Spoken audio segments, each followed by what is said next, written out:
जलसमाधी घेतलेल्या विनोद पवारांच्या कुटुंबांचं हर्षवर्धन सपकाळ यांनी केलं सांत्वन. घटनेला जिल्हाधिकारी जबाबदार असल्याचा हर्षवर्धन सपकाळ यांचा आरोप.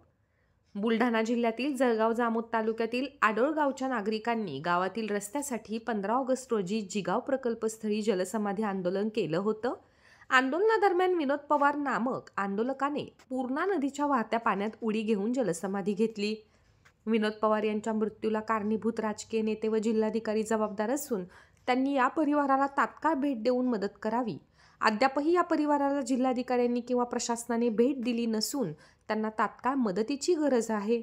या संपूर्ण मृत्यूला बेताल जिल्हाधिकारी जबाबदार आहेत.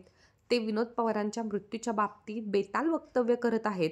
त्यांनी तात्काळ कुटुंबियांना सांत्वनपर भेट देऊन मदत करावी असा इशाराही काँग्रेस प्रदेशाध्यक्ष हर्षवर्धन सपकाळ यांनी दिला आहे.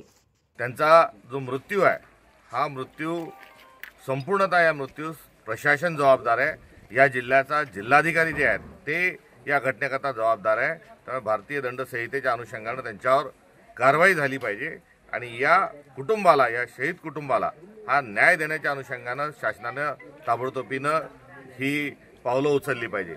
मला आश्चर्य आणि दुःख या गोष्टीचं आहे की एवढी गंभीर घटना होऊन देखील अद्यापपर्यंत प्रशासनाचं कोणीही या ठिकाणी अधिकारी आलेला नाही, या कुटुंबांचं सांत्वन केलेलं नाही.